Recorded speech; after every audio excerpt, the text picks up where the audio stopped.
questions. General Narasimhan, I'd like to start with you, sir. You've been looking at what's been happening in Manipur, no doubt. How do you see this situation? And one of the clearest questions one can ask is there a risk that this current crisis could undo, some or all of the good work that has been gained over decades in Manipur, much of it by the army, sir? Thank you very much, Shiv, to get me on this show, and it has been a pleasure to always interact with you earlier also and now. The situation in Manipur, of course, is no doubt it's worrisome. And the way it started and the way it has spread is even more worrisome. The thing that you asked about, whether in addition to commanding a corps in Dimapur, which also catered for the entire counterinsurgency operations in Manipur, I also commanded my battalion in Manipur. Yes. So I had been, before that, I also served as an instructor in the counterinsurgency and jungle warfare school, where I taught about the insurgency in Manipur. So over a period of time, one has seen the situation going ups and down like a sinusoidal curve.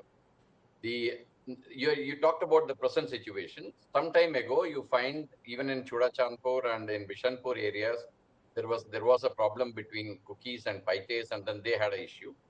Kuki land was a demand which was already existing earlier. So all the work that has been done so far seems to be at least temporarily negated for a period till which we will be able to get this peace going again.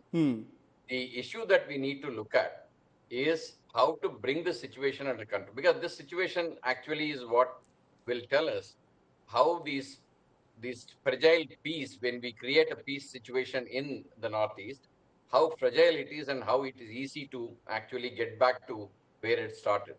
So what we need to do at this point in time is to look at how to ensure that the violence doesn't take place, how to get the weapons that have been looted or brought back into the accounting, and ensure that peace prevails in Manipur, at least temporarily, before we can get into talks with many of the groups, which the Home Minister did when he came to Manipur.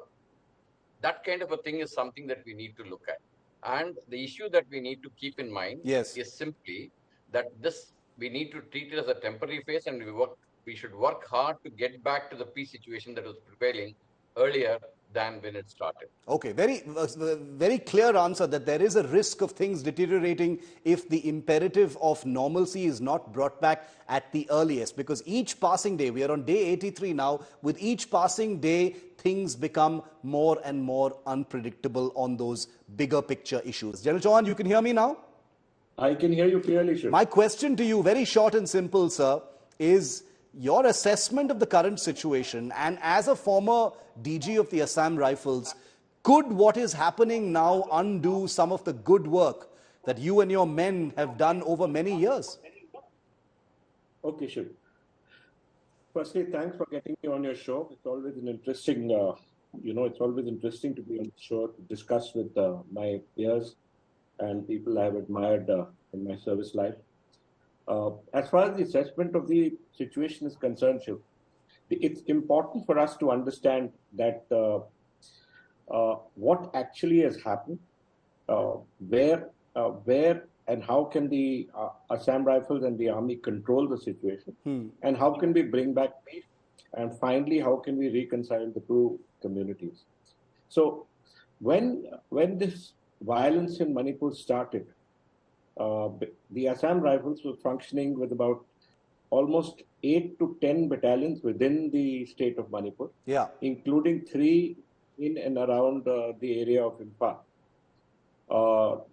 And there were 3 units in the area of Chudachandpur, including 2 looking at the IB between Manipur and Myanmar, and 1 inside to look at the counterinsurgency. So in all these forces were very inadequate because a lot of forces of the army had been moved to the borders of Arunachal Pradesh, mainly to deal with the Chinese threat or the PLA, creating problems for us all along the Arunachal belt or along the line of actual control with China. Now, to control the situation, we had to bring these forces back. So that has left a void along our LAC. That's the first issue that has affected our war preparedness or deal with any Chinese intrusion. Secondly, the number of forces in Manipur are inadequate.